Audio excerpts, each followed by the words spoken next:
uzima, uzima. Katika neno uzima, uzima, uzima, uzima. Katika neno uzima wa roho, katika neno uzima wa mwili, katika neno uzima wa roho, katika neno uzima wa mwili, katika neno uzima, uzima, uzima, uzima.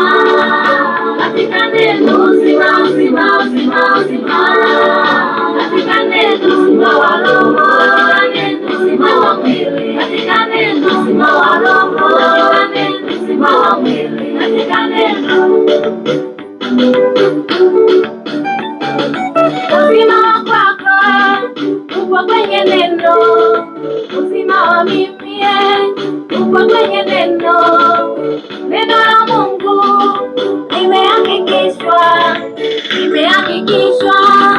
tena mara 7. Uzima wa kwako uko kwenye neno, uzima wa mimi uko kwenye neno. Haleluya, haleluya, haleluya. Ni siku nyingine tena ambayo Bwana ametupa.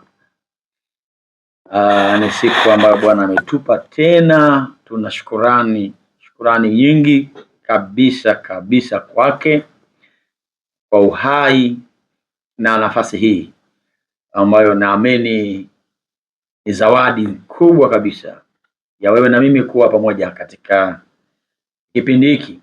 Ni kukaribishe kwenye kipindi chetu cha Wakati wa Majibu ni Sasa. Kipindi cha Wakati wa Majibu ni Sasa kiko hewani wakati huu, kipindi ambacho kinaletwa na Kanisa la Uzima katika Neno, Makao Makuu Maramba Mawili, Mbezi, Dar es Salaam, Tanzania. Hakika tunaona mkono wa Bwana, majibu ya Bwana, msaada wa Bwana, na hata wewe utaona utukufu wa Bwana na Mungu atakuhudumia kabisa. Amini tu, Mungu atakuhudumia. Kwa hiyo ambayo ni mara yako ya kwanza kunitazama, mimi ninaitwa Dr. Moses Kingu, ndiyo kiongozi mkuu wa Kanisa la Uzima katika Neno.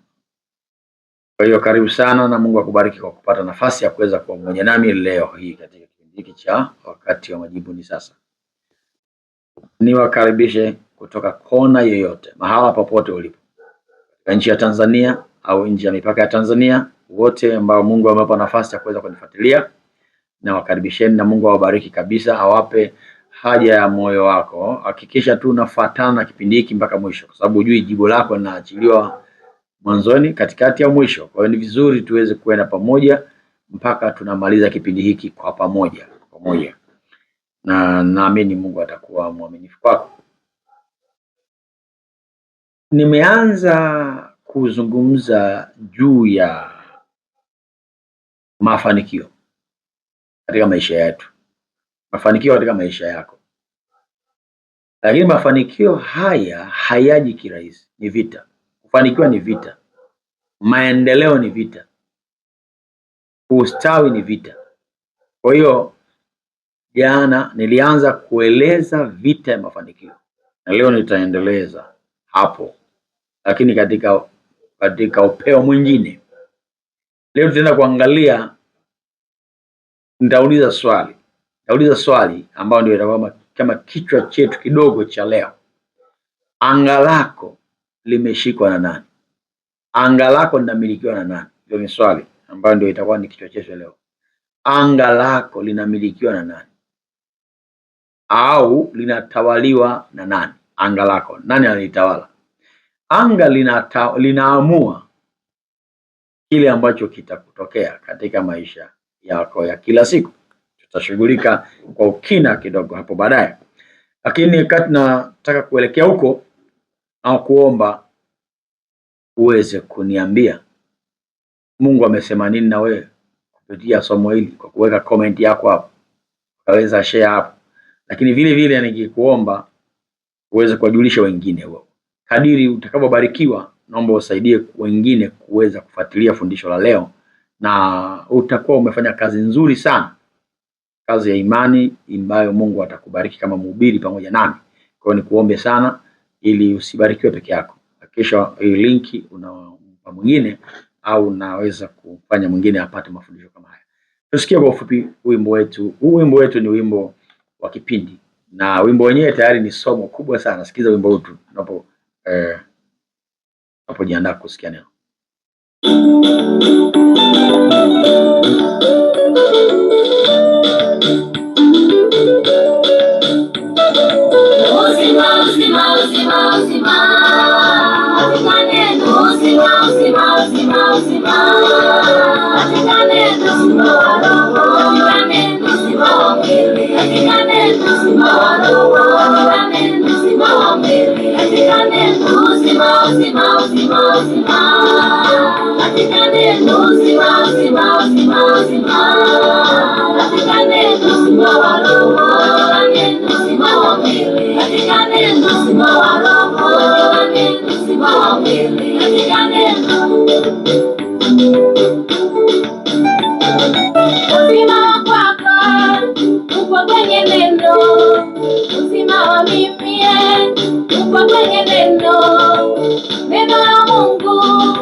Nalo linaponya na magonjwa yote, nalo labariki kwa baraka zote, nalo lafungua na vifungo vyote vile vya shetani na wachawi wake.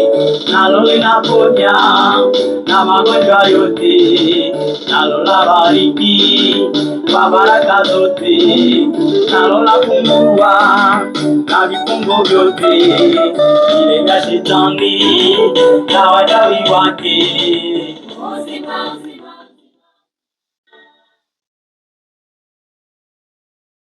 Amen. Basi na tuombe. Baba mwema, katika jina la Yesu Kristo, sifa na utukufu nakupa wewe kwa nafasi hii ambayo umetukirimia wewe tuhudumie kwa nguvu za Roho Mtakatifu.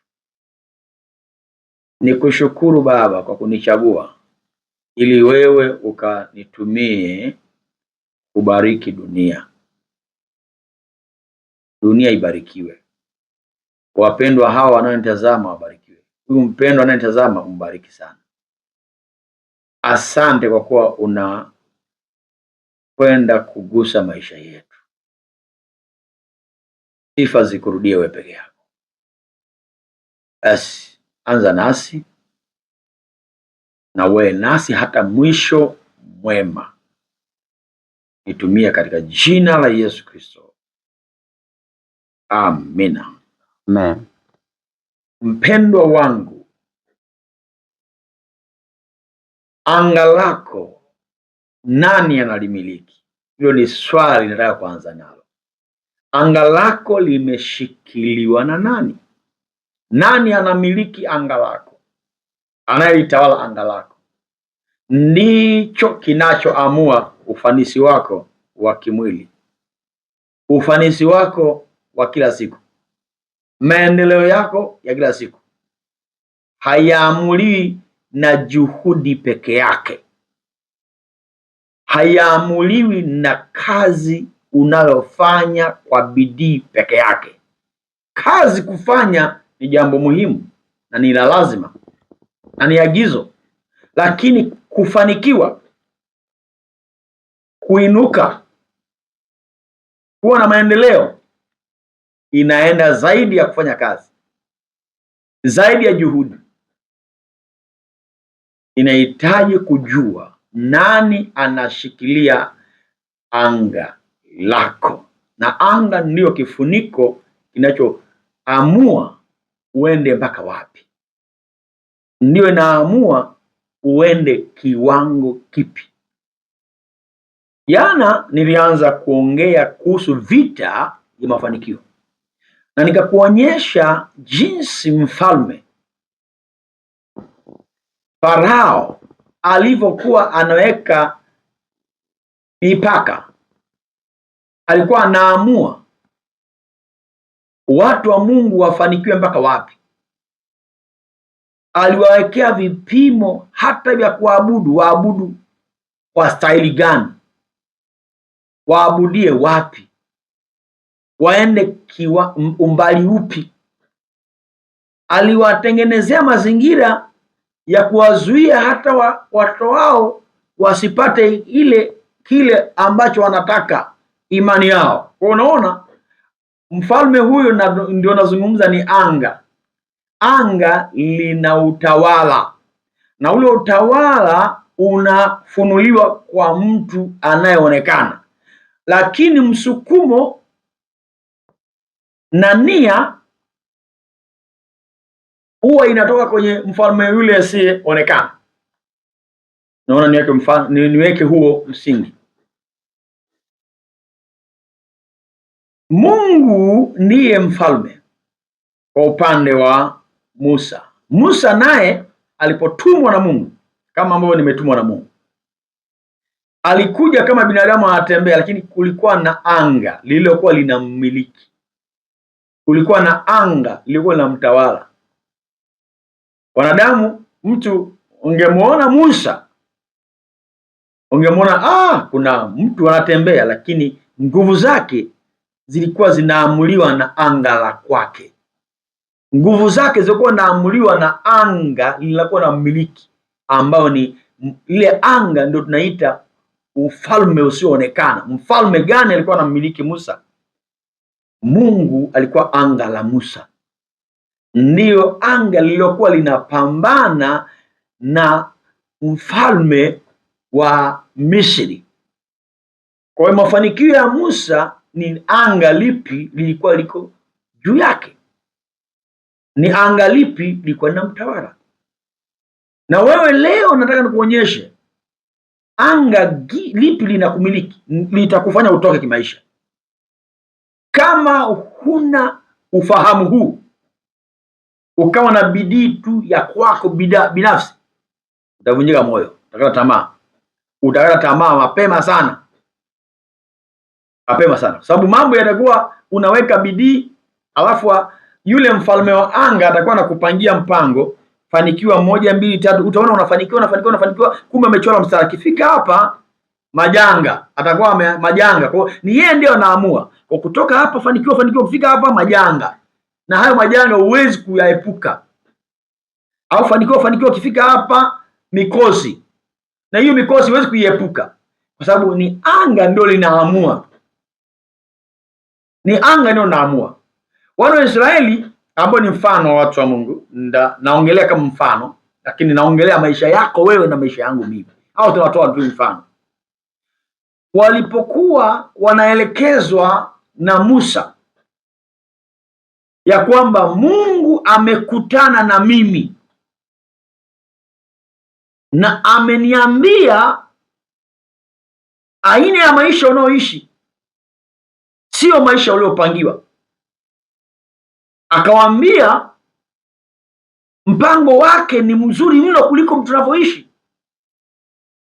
Kuna mpango mwema zaidi, kuna maziwa na asali yameandaa, lakini mnaumia. Ndio akawaambia, akaenda sasa. Angalia point. Musa hakutumwa aende kwa wale wanaoumizwa, wanaokandamizwa. Kwanza alitumwa kwao kuwakomboa, lakini kwanza aliambiwa amwendee mfalme. Unaona inavyokuwa, mwendee mfalme, mwendee aliyowashikilia. Nataka uende kwa huyo mwenye nguvu. Hata Yesu alisema hivyo hivyo. Huwezi kwenda kuchukua vitu vya mtu mwenye nguvu kabla hujamfunga. Kwanza unaweza kuvitamani vitu vile, lakini ukataka kuvichukua utaumia. Huwezi, vinamilikiwa vile. Huwezi kutamani familia yako ikombolewe tu kwa sababu unataka ikombolewe. Ndio kutamani ikupo, lakini uhalisia haiwezekani. Wewe utamani tu muwe matajiri, muwe na pesa, muwe na mali, mjenge majumba, ni kutamani kuzuri. Lakini unajua ni kwa nini mko hapo? Unajua kwa nini nyinyi ni maskini? Unajua kwa nini hali yako iko hivyo? Unaelewa? Kuna mwenye nguvu ambaye anga lake lina nguvu juu yenu na limewashikilia. Yesu akasema hauwezi kuchukua vitu, maana yake hivyo vitu ni kuweka uhuru, iwe ni watu, iwe ni fedha, iwe ni mali, iwe ni elimu, iwe ni ndoa, iwe ni kitu chochote kizuri, isipokuwa umemshughulikia kwanza yule mwenye nguvu, umfunge kwanza, utawala wake udhibiti kwanza, miliki yake yule mwenye nguvu umtiishe kwanza. Ndio Musa anaambiwa hawa watu hawaumii bure, yuko wanaowashikilia. Usiende tu ukaambia jamani, kwa nini tusiondoke hapa? Utawaletea majanga bure, utawaletea majanga, watauawa hawa. Kitu cha kwanza sio kuendea watu. Kitu cha kwanza ni kumwendea aliyewashikilia. Ndio maana kuna watu wamefungwa na uchawi, kuna watu wamefungwa na mizimu, mmefungwa na waganga, mmewekewa wengine jini moja na kushikilia linakulinda hapo, wengine majini zaidi ya moja, wengine ni mzimu wa ukoo na kushikilia na unakushika usitoke kabisa kwenye hali hiyo, usitoke. Wengine mnashikiliwa na maroho mbalimbali ya kuzimu. Unaenda kusali mpaka unasali, lakini unaona hata kusali havina maana. Kwa nini? Hujapata siri. Anga lako nani analimiliki? Anga lako limeshikiliwa na nani? Lazima ujue mpendwa, mafanikio ni vita, na kama huna nia ya dhati ya kutoka kwenye umaskini, utabaki tu kiimba ukisema tu mimi naukataa umaskini. Lakini umaskini haukataliwi kwa maneno marahisi kama hayo. Ni maisha ya vita, na hiyo vita mimi nitakusaidia, sababu Mungu anaponifunulia kitu si kwa ajili yangu. Nimepata ufunuo kutoka kwa Baba yetu wa mbinguni, mfalme wa wafalme na Bwana wa mabwana. Huu ufunuo ni kwa ajili yako na uzao wako na hatima yako. Huu ufunuo utaenda kusaidia wewe. Jambo la muhimu ni kufuatana na mimi hatua kwa hatua.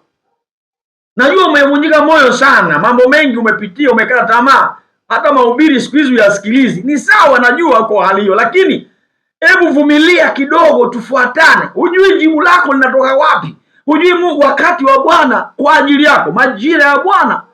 Mungu analeta majira kwako. Wale Israeli wakujua kama mateso ya miaka 400 huyu mtu anayetembea Musa ndio majira yao kutoka, hawakujua. Na hata kitabu kikaandikwa Kutoka. Kuna majira ya kutoka kwenye mazingira magumu, kuna majira ya kutoka kwenye mikosi, na majira yenyewe ndio haya yamefika. Kuna majira ya kutoka kwenye ufukara na umaskini na kufedheheshwa, na majira yenyewe ndio haya yamefika kwako, kwa ajili yako. Haya majira si kwa ajili ya kila mtu, ni kwako wewe unayeamini. Unapoamini ni majira yako ya kutoka hapo. Majira ya uponyaji ni yamefika. Safi. Sasa Musa anaambiwa akaongee na mwenye nguvu, Farao, mfalme. Ndiye aliyeshikilia watu. Anamwambia sasa Farao, Mungu, nimekutana na Mungu. Achia watu wakaenda kumtumikia na kumwabudu. Farao anasema nini? Anasema huyo Bwana ni nani? Simjui na siwezi kumsikiliza, siwezi kumtii. Hebu nisome hiyo Kutoka sura ya 5 mstari wa 1 na wa 2. Hata baadaye Musa na Haruni wakaenda wakamwambia Farao, wakasema, Bwana Mungu wa Israeli asema hivi, wape watu wangu ruhusa waende, ili kulifanyia sikukuu jangwani. Farao akasema, Bwana ni nani hata nisikilize sauti yake na kuwapa Israeli ruhusa waende zao? Mimi simjui Bwana, wala sitawapa Israeli ruhusa waende zao. Umesikia maneno haya? Umesikia maneno haya? Farao anasema hivi, mimi ndio mtawala, ninaenda kupokea amri yote. Yaani hata yeye anashangaa, kuna mtu anaitwa Bwana zaidi yangu mimi, anaweza kunipa maelekezo na maagizo? Akawacheka tu, akamwambia, mimi simjui Bwana mwingine, mimi ndio Bwana hapa. Simjui mfalme mwingine, mimi ndio mfalme hapa, na siwezi kuachia, siwezi kumsikiliza huyo Bwana. Hicho ndicho kinachoendelea kwa maisha yako, ndicho kinachoendelea kwa maisha yako. Kuna roho, kuna mfalme wa anga amesema kata, utoke hapo, mimi ndio bosi wako, nimekuweka kwenye maskini, tulia, we ni mskini wa kudumu, nimekuweka hapo kwenye kona, we tulia, ndoa yako ni makofi, ni ngumi kwa kwenda mbele, ni matusi, baki hapo, nimekuweka hapo, wewe utapata watoto, wewe kaa hapo, wewe utapata watoto, kaa hapo. Ndio maneno yake huyo, anajivuna, lakini hatumwendei kwa kumsii atuhurumie, tunamwendea kwa mapigo. Ndio maana nikakwambia ni vita. Hapa ni falme zinafanya kazi, hapa ni mamlaka inafanya kazi. Lazima Mungu ainue mtu ambaye anasimama upande wako, kama Musa, aseme enough is enough, imetosha. Huyu ameshalia vya kutosha, ameshaumia vya kutosha, ameshafedheka vya kutosha.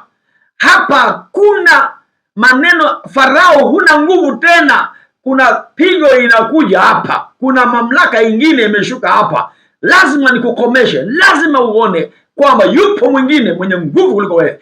Mungu amejifunua katika Yesu Kristo na amedhibiti mfalme wa anga ambao ni Shetani. Kwa hiyo Shetani ambaye ndiye mkuu anatia nguvu watawala wa dunia, yeye ameshadhibitiwa, na katika kudhibitiwa sasa tunamjia kwa utukufu mwingine na nguvu nyingine kutoka katika anga lingine, anga la kimbingu. Mbingu inashuka inakuwa anga letu. Nisikilize vizuri. Nimesema bidii yako haiamui tu peke yake. Bidii ni nzuri na nitakufundisha kufanya bidii. Mungu anasema hivi kupitia Paulo, asiyefanya kazi na asili. Na mimi hapa nataka nikufundishe. Sitaki tu nikuombee halafu maombezi yawe badala ya kazi. Hiyo sifanyi hivyo. Nataka kuonyesha kwamba kuna nguvu nyingine ninataka niishughulikie kwa ajili yako, lakini kazi ukaifanye.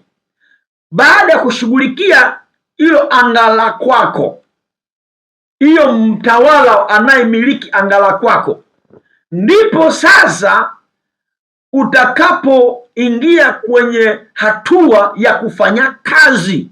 Kufanya kazi ni jambo la lazima na la muhimu. Maombi hayawezi kuwa badala ya kazi. Kazi lazima ibaki pale. Maombi ndio yanakufungulia lango, yanakufanya wewe ufanye vitu ambavyo mbingu imeachilia mbaraka uje kwenye kazi ya mikono yako. Katika kitabu kile cha Wathesalonike wa pili sura ya 3 mstari wa 10 hadi 12, neno linasema asiyefanya kazi na asile. Hebu tusomee hapo tuweke msingi vizuri. Neno la Bwana. Kwa kuwa hata wakati ule tulipokuwa kwenu tuliwaagiza neno hili, kwamba ikiwa mtu hataki kufanya kazi, basi asile chakula. Maana twasikia kwamba wako watu kwenu waendao bila utaratibu, hawana shughuli zao wenyewe, lakini wanajishughulisha na mambo ya wengine. Basi twawaagiza hao na kuwaonya katika Bwana Yesu Kristo, watende kazi kwa utulivu na kula chakula chao wenyewe. Safi. Ndugu zangu, nawaambia hivi, kuna watu wanajifichia kwenye maombi, wanajifichia kwenye mambo tu ya ibada. Wanasema sisi tunaomba Januari mpaka Disemba, tunabaki tu mambo ya kanisani. Nisikilize, lazima ujue kanuni za maisha ya kufanikiwa. Maombi yana nafasi yake. Kuna watu wanajishughulisha tu na mambo ya wengine, hawafanyi kazi, hawana mpango wa kazi, halafu wanataka kuombewa wapate magari, wapate majumba, wapate vitu vikubwa. Tusidanganyane, lazima ujue Mungu ameweka mfumo. Ndio maana akasema nitaibariki kazi ya mikono yako. Kwa hapa napoongea nataka nivunje uvivu, nivunje roho ya uvivu. Unataka kuwa na PhD, usome, hiyo ndio nafasi yako. Soma vizuri, bidii, soma. Unataka kufanikiwa, nenda tafuta shamba, lima, fanya kazi. Kuna kitu kimoja nataka nikwambie.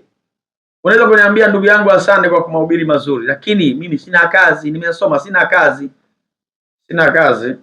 Hakuna mtu asiye na kazi. Sema, mtumishi, unaishi dunia ipi? Naishi hii, lakini hakuna mtu ambaye hana kazi au hawezi kupata kazi. Unaweza kukosa ajira. Unatofautisha ajira na kazi. Ajira hazitoshi. Hatuwezi kuajiriwa wote na serikali. Ajira hazitoshi. Wangapi walio graduate wako mitaani? Wangapi? Walimu, madaktari, manesi, wahasibu, mainjinia, wangapi? Ni wengi.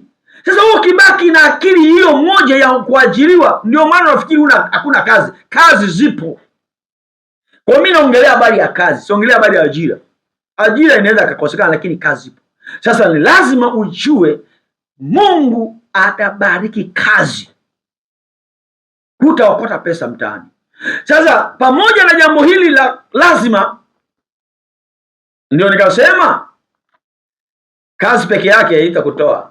Lazima kwanza uwe na mamlaka nyingine ya juu zaidi. Kuna anga lako linaweza kuwa lishikwa. Fanya kazi kapa. Fanya kazi hakuna kitu. Mambo yamegoma. Hauendi popote. Hayaendi popote. Wana Israeli walifanya hivyo. Walikuwa wanafanya kazi nzito kwa bidii, lakini wanamnufaisha mtu mwingine, Farao. Wakamjengea magala, Ramesesi, juhudi zao zinaenda tupu. Inawezekana hauna maendeleo kwa sababu kuna mtawala, wewe ni mtumwa. Kuna nguvu zako zinaenda bure, hauwezi kufanya chochote. Sasa nisikilize. Tuangalie sasa jinsi ambavyo kitabu cha Efeso 2 mstari wa 2 inavyosema. Efeso 2:2 inavyosema. Neno la Bwana.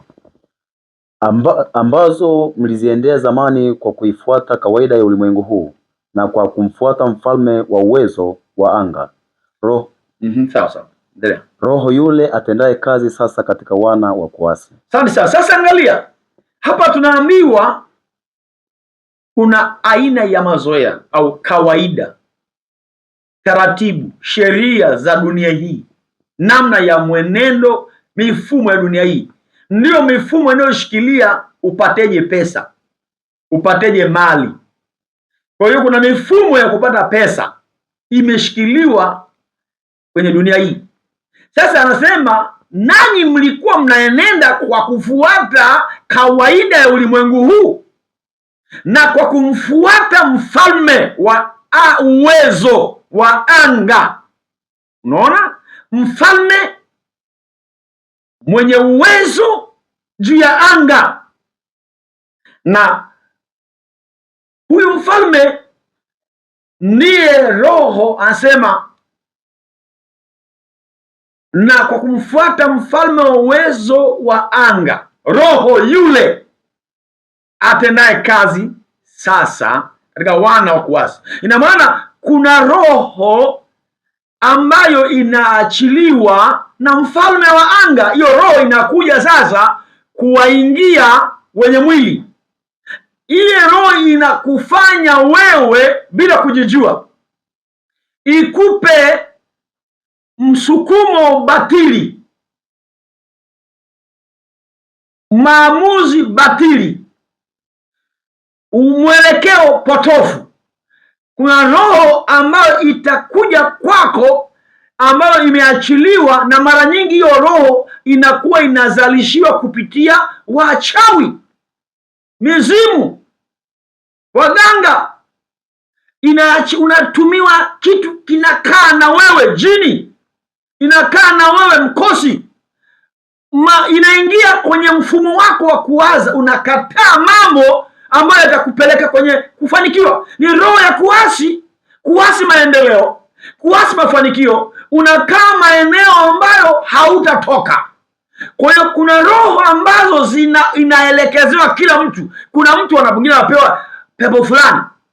Ndio tuliona siku za nyuma, kuna mtu aliyekaa makaburini, yule wa Gerasi, yule ni roho ilikuja ikamweka makaburini, ilimfanya akae mazingira ambayo hataendelea maisha yake yote.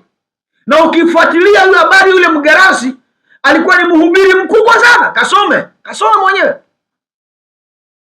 Marko 5, kasome sura yote hiyo. Baada ya Yesu kuyatoa ile mapepo 2000, sasa unaona kuna mapepo hizo, ni roho. Yule mfalme wa anga aliona huyu jamaa ni mhubiri hatari sana, pelekeni maroho 2000, mapepo machafu. Kama mapepo machafu, kuna pepo, unajua pepo ni roho. Unapozungumza pepo ni upepo, ni kwa lugha nyingine ni roho. Kwa kuna roho wachafu na kuna roho wasafi. Sasa tunapoongea pepo wachafu, maana yake ni maroho yaliyoasi, ni mashetani yaliyoasi. Na roho wasafi ni malaika ambao na wenyewe wanatakiwa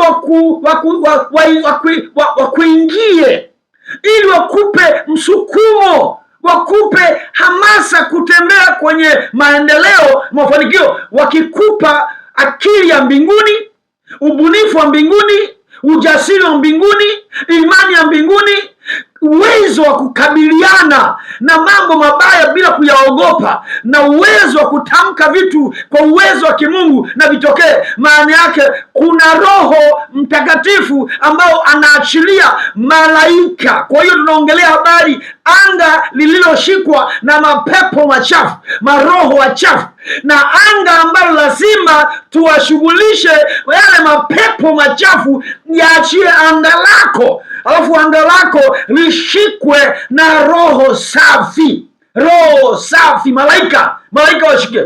Danieli anga lake lilishikiliwa na maroho machafu. Wafalme wa Ajemi walishapewa majibu kwa siku 21. Majibu yamekamatwa na anga.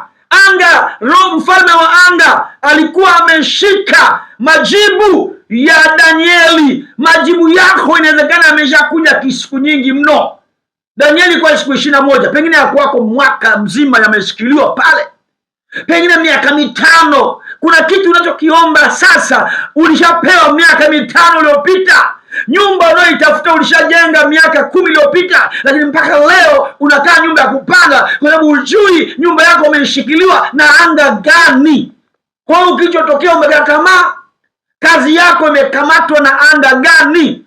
Lazima ujue kuna anga fulani linashikilia hatima yako, na uweze kusema hapa nifanye nini. Lazima upate hii siri.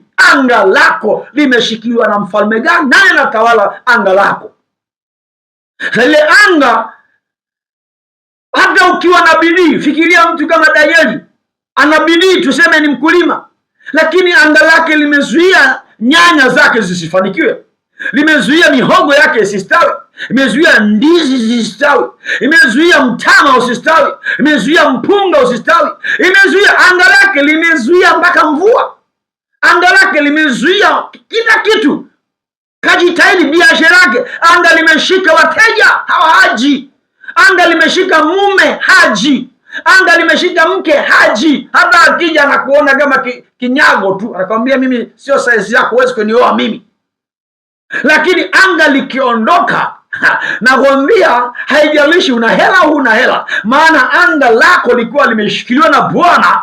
Maana yule mwanamke haijalishi mrembo si namna gani, lakini yeye atapata ufunuo. Huyu mtu sio kawaida, huyu mtu ni wa kimbingu huyu. Mafanikio yanakuja mbele kwa mbele. Hatuolewi na pesa, hatuolewi na mali, tunaolewa na mtu. Kwa hiyo mtu yule ni lazima ujue kuna pesa ndani ya akili yake, kuna pesa ndani ya mafunuo yake, iko pesa kwenye maono. Kuna watu ambao wamewekezewa vitu havijatoka bado. Wako wanawake wanamuona yuko wa kawaida, lakini ndani yake kuna vitu vimewekezwa vitatokea baadaye. Kuna mwanamume unamuona hana kitu, kuna vitu vimewekwa ndani yake vitatokea siku za mbele. Ukipata ufunuo utakubali kuolewa naye. Lakini kama una ufunuo utaangalia mali kwanza, utaangalia pesa na utanyanyaswa na hizo pesa za watu. Nisikilize vizuri. Sasa watu wa Mungu wanakwama wapi? Wanakwama kwa kutaka kutengeneza mfumo wa kuigiza. Mfumo wa kuigiza kama dunia inavyoenda, hivyo dunia inavyofanya kwa kawaida ya ulimwengu huu. Tufanye kama dunia inavyotaka, tutengeneze mazingira. Hatuwezi kutajirika bila kuwa wezi, bila kula rushwa. Ndio mfumo wa dunia inakwambia, hutatajirika bila kufanya rushwa kubwa kubwa. Ndio wana watu wanapambana wafanya kazi sehemu ambazo zina fursa za kuiba pesa kubwa kubwa. Ni tunaingia kwenye mfumo ule wa roho ya kuasi. Unaondoka kwenye imani. Imani inataka ukae kwenye mfumo wa mbingu iliyo wazi, anga lililo na roho safi, Roho Mtakatifu, malaika. Roho chafu iondoke kwenye anga lako. Anga lako limilikiwe. Na hivyo leo tunataka tuombe. Actually tutaomba zaidi kesho, lakini leo nataka nikwambie, omba anga lako limilikiwe na Bwana. Sasa angalia, watu wa Mungu hawaamini Mungu anaweza kuwainua, hawaamini Mungu anaweza kuwatajirisha, lakini wana wasiwasi kwamba waganga ndio wanaweza. Sikia, ilitokea hivyo. Wanaisraeli tangu Musa anafanya kazi ya kutumwa kwa Wanaisraeli, walikuwa mfalme wao alikuwa ni Mungu. Lakini ukienda Samuel wa kwanza sura ya 8 mstari wa 5 mpaka wa 7, wana wa Israeli wakasema, sisi tumechoka kuongozwa na mfalme ambao tumuoni kwa macho. Tumechoka kuongozwa eti tuna mfalme wetu hatumuoni. Tunataka na sisi mfalme anayeonekana, mfalme mwenye majeshi ya kawaida. Ndio kosa kubwa lilofanyika. Wanamkataa mfalme wa anga lao, mfalme wa anga takatifu, ambaye ndiye alikaa juu kama wingu, juu kama nguzo ya moto, ambaye ndiye alikuwa anawafanikisha majeshi. Alikuwa anapigana malaika wake. Lakini sasa hawataki tena malaika, wanataka wanajeshi wao. Hawataki silaha za kimbingu, wanataka mishale yao. Yaani ndicho kitu kibaya ambacho kinakutesa hata wewe. Hauamini kuinuliwa katika fursa za kimungu, kwa sababu umeshaombewa sehemu nyingi. Lakini nataka nikwambie, nakupa ufunuo na uamini. Mungu anakupa malaika. Mbingu yako ishikiliwe na malaika. Malaika watasimama upande wako. Utaanza kuona mambo mapya, kwa sababu wewe umeandikiwa vitu vizuri vingi vimezuiliwa, vitu vizuri vitamu, lakini hujavionja. Unavionja vile vichungu tu, vibaya tu. Lakini Mungu ameshaamua ni majira ya wewe kutoka katika hali hiyo. Haiwezi kuzuiliwa, ni majira. Ujumbe ni wa majira yako. Ujumbe Bwana ameamua. Hata vumilia uteseke hivyo, hata vumilia ubaki hivyo. Mungu anataka kukusaidia, na wewe lazima ukubali neno lake Bwana likutoe hapo. Soma mstari huo nikupatia. Samueli wa kwanza sura ya 8. Neno la Bwana. Wakamwambia, angalia, wewe umekuwa mzee na wanao hawaendi katika njia zako, basi tufanyie mfalme atuamue, mfano wa mataifa yote. Lakini neno hilo likawa baya machoni pa Samueli, waliposema, tupe mfalme atuamue. Naye Samueli akamwomba Bwana. Bwana akamwambia Samueli, isikilize sauti ya watu hawa katika kila neno watakalokuambia, kwa maana kukukataa wewe, bali wamenikataa mimi. Hakika ndivyo waliamua kumkataa Bwana. Wanasema tupe mfalme kama wengine. Sura 17 ukianzia kuendelea hapo anaeleza huyo mfalme atakawatesa, atachukua watoto wao wa kike wa kiume, atawapeleka jeshini, atawapeleka kwenye mashamba yake, atawatoza kodi, atawafanya wao walinzi, hata hivyo atamtumikia, ataajiri mawaziri, alafu ataamua watampa hela waziri wake washibe, mishahara. Aliwaeleza yote, akamwambia atawaweka utumwani, atawapiga, atawafunga, akamwambia yote. Mstari wa 17 anawaambia siku mtakapogeuka mkagundua mfalme mnaomtaka ni shida, mkamulilia Bwana, Bwana atanyamaza, maana si mmetaka wenyewe. Ndio watu wanakataa Bwana. Hata leo nikwambia wewe mtume Kingu Moses, kiongozi, mimi askofu Kingu ni mtume pia, mimi ni mtume na pia ni askofu. Hivi kweli unaweza ukaniletea fungu la 10 milioni 100? Lakini mganga akikwambia je, kwamba mimi maisha yako nayabadilisha kabisa, uende kwenye dhahabu kule, milioni 100 utampelekea? Mimi naweza kukuombea ukaenda ukapata machimbo, ukapate dhahabu, ukayafanya kazi, na mimi nakufunika kwa upako wa wingu la mbingu likupeleke kule kwenye almasi, kwenye madini.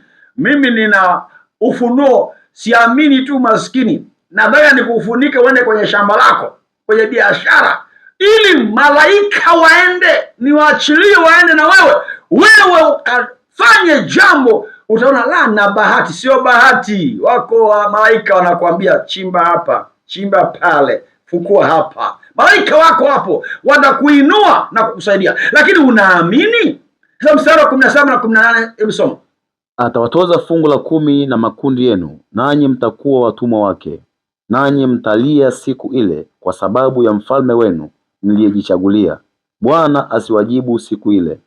Walakini hao watu wakakataa kusikiliza sauti ya Samuel, wakasema, sivyo hivyo, lakini tunataka kuwa na mfalme juu yetu, ili sisi nasi tufanane na mataifa yote, tena ili mfalme wetu atuamue, tena atoke mbele yetu na kutupigania vita.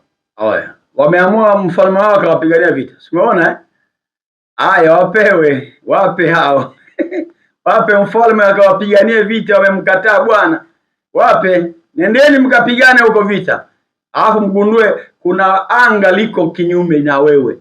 Nenda tujitahidi na bidii yako, pambana kama una dunia inavyoenda. Si unafuata njia za dunia? Nenda uone kama utatoka kimaisha. Utakwama. Kwa nini? Kwa sababu kuna njia ya kukutoa kimaisha. Usimwachi Bwana. Anga lako linamilikiwa na nani? Ndio pointi yangu leo. Anga lako nani alitawala? Kama anga lako anatawala Bwana, ndipo ndio bidii yako itakuwa ya maana, ndio kazi unayoifanya itakuwa ya maana, ndio ile neno nasema asiyefanya kazi na asiye itakuwa na maana. Lakini kama anga lako limeshikwa, kazi yako ni bure. Utafanya kazi lakini mambo hayaendi. Tukirudi sura ya 5 Kutoka, kianza mstari wa 8 na wa 5 hadi wa 8, tunaona hapo wana Israeli walikuwa chini ya anga la Farao. Roho iliyokuwa inatawala ni roho ya kishetani iliyomvaa mfalme aliye na sura na jina la Farao. Sasa wao hawakujua lile anga linamilikiwa na roho gani. Kwa yule mtu alikuwa na nguvu za kuwamiliki mpaka wao, anamiliki kila kitu. Alafu soma mstari wa 8, mstari wa 5 hadi wa 8. Kisha Farao akasema, tazameni, watu wa nchi sasa ni wengi, nanyi mnawapumzisha wasichukue mizigo yao. Na siku ile ile Farao akawaamuru wasimamizi wa watu na wanyapara wao akisema, msiwape watu tena majani ya kufanyia matofali kama mlivyofanya tangu hapo, na waende wakatafute majani wenyewe. Mstari 8, lakini hesabu ya matofali waliokuwa wakifanya tokea hapo wawekeeni hiyo, msipunguze hata kidogo, kwa maana ni wavivu hao. Kwa hiyo wanapiga kelele wakisema, tupe ruhusa twende kumtolea Mungu wetu dhabihu. Soma Waamuzi sura ya 6 mstari wa 3 hadi wa 5. Uone hapo tunakuonyesha mambo hapo.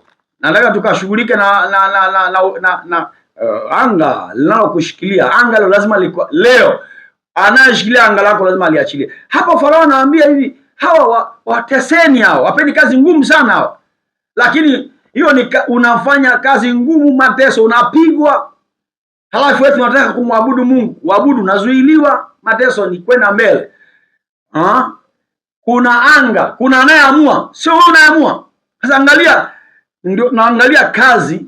Hao walikuwa wanafanya kazi, si ndio? Kazi walifanya hawa. Bidii wanayo hawa. Wamepiga kazi kabisa.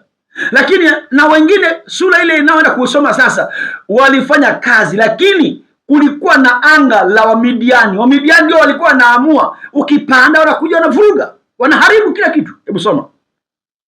Basi ikawa hapo Israeli walipokuwa wamepanda mashamba, Wamidiani wakakwea na Waamaleki na hao wana wa mashariki wakakwea juu yao, wakapanga marago juu yao na kuyaharibu hayo maongeo ya nchi hata ufikapo Gaza, wala hawakuacha katika Israeli riziki ziwazo zote. Hawakuacha riziki ziwazo zote. Swali, hawa walikuwa ni wavivu? Hapana.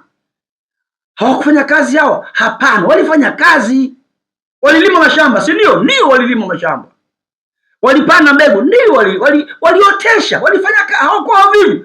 Kwa hiyo kumbe kazi peke yake haiamui, inaamuliwa na anga. Anga lile lilikuwa linashikiliwa na Wamidiani. Wana wivu, hawataki uendelee. Unafanya, wanakuja wanaharibu. Unafanya, wanakuja wanaharibu. Kwa hiyo inawezekana wewe unafanya bidii yako kianza kuleta matunda, anga linakuja linaharibu mtaji. Inaharibu. Kwa hiyo nakuonyesha vitu hapo. Bidii peke yake inaweza ikakuvunja moyo tena. Maana kweli shambani umeenda, kweli biashara umeweka, kweli umekuwa bidii, umeenda umesoma ujasiriamali, umefanya vizuri kwenye ujasiriamali, tena ulishinda maksi za nadharia, ulipata 100%. Lakini umekwama. Kuna Wamidiani ndio wenye power juu ya anga lako. Kuna Farao wana power juu ya anga lako. Kuna mfalme wa roho ya uweza wa anga inayotenda kazi sasa katika roho ya kuasi. Hiyo roho inaingia watu wakorofi, wanakuja kuwa katili, wanaingia wezi kuja kukuibia, roho inaingia wadudu, wanaingia shambani wanakula kila kitu. Roho hizo zinaingiza magonjwa, inaingiza mikosi, inaingiza balaa, inaingiza nuksi. Haya maroho yanaachiliwa kwenye anga la adui lililo juu yako. Lazima tuliondoe funiko baya, tuondoe anga baya, tuachilie anga la Mungu liwe juu yako, ili Mungu afungue milango. Kile unachokifanya leo, nguvu zako zisipotee bure, ukazalishe, ukaone matunda, ukale matunda ya jasho lako. Jasho lako lisipotezwe na hao wengine. Malizia mstari kidogo. Kondoo wala ng'ombe wala punda, kwa maana walikwea na ng'ombe zao na hema zao, wakabeba kila kitu. Wakaja mfano wa nzige kwa wingi, wao na ngamia zao pia walikuwa hawana hesabu, nao waliingia katika hiyo nchi ili kuiharibu. Angalia, basi tunataka kuomba. Nataka nikupatie mambo ya kuomba. Jambo la leo nataka kuomba ni kwamba anga letu lifunguke. Tunataka tuseme anga lako lazima limilikiwe na Bwana.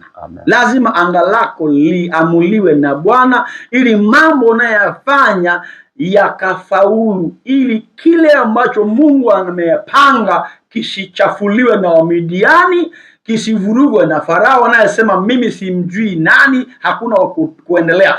Lazima tuinue mamlaka ya kifalme, tusimkatae Bwana kwa mfalme. Musa alifanikiwa kwa sababu Mungu alikuwa ndio anga lake, Mungu alikuwa ndio mfalme wake. Hata Yoshua alifanikiwa kwa sababu Mungu alikuwa anga lake, Mungu alikuwa ndio mfalme wake. Watu wanamuona Yoshua lakini hajui kwamba anga lake linatawaliwa na nani.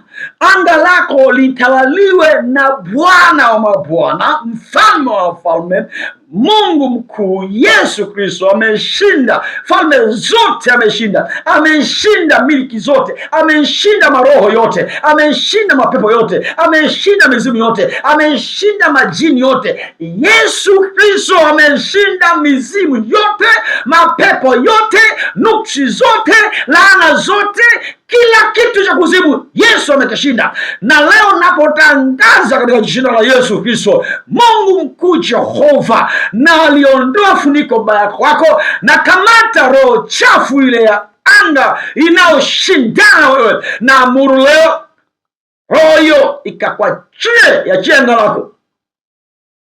Natangaza kwa jina la Yesu, wewe roho mchafu wa anga unayeshikilia anga la mtoto wa Mungu huyu, na kuamuru leo, achia anga lake kwa jina Yesu.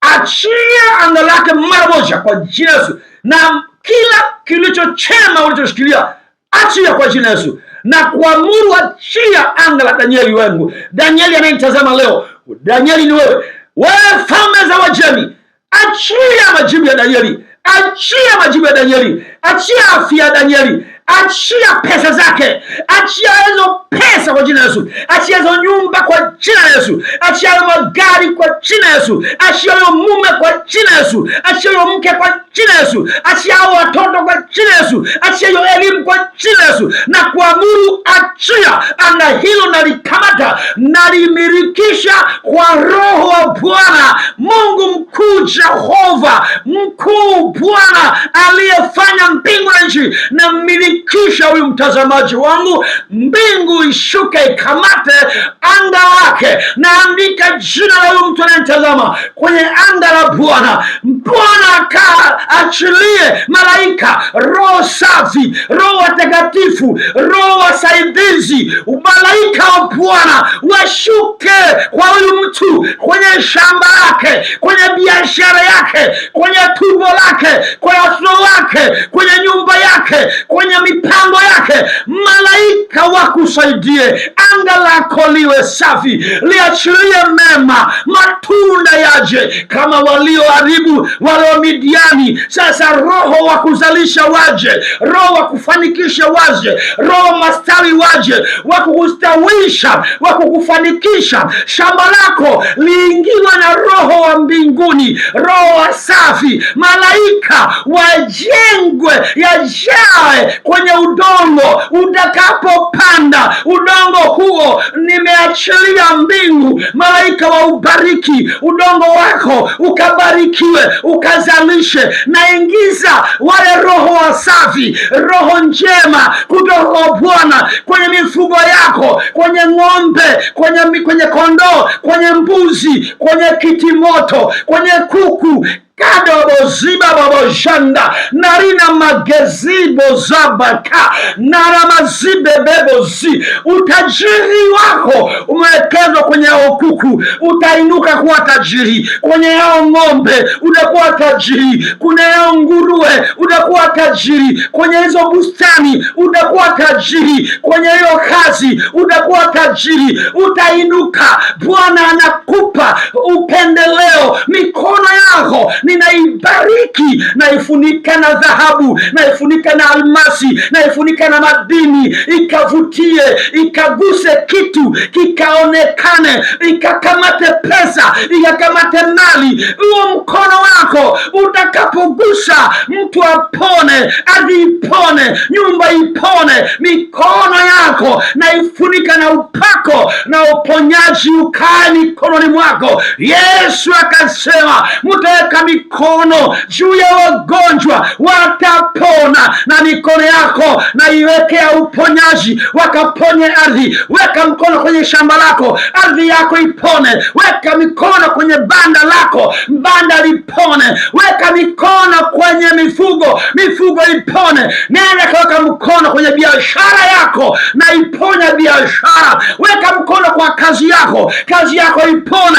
Weka mkono kwenye daftari zako, elimu yako ipone. Weka mkono katika tumbo lako lilete watoto. Weka mkono kwa kiuno, wewe mwanamume, ukazalishe watoto. Natamka uzao, maendeleo, ustawi. Mungu aliye Jehova aliyenipa upako wa kifalme, natangaza anga la kifalme wa Baba wa mbinguni katika Yesu Kristo, anga la Bwana Yesu, anga la mfalme Yesu, liwe anga lako, liamue hatima yako, liamue maendeleo yako, liamue ukuu wako, liamue ustawi wako, liamue ushindi wako katika jina la Yesu, katika jina la Yesu, katika jina la Yesu. Oh, nataka useme mara 7, useme amina, useme amina, useme amina, useme amina, useme amina, useme amina mara 6, amina mara 7, amina iwe kwako. Kuta ya Yeriko chini kabisa, kuta za Yeriko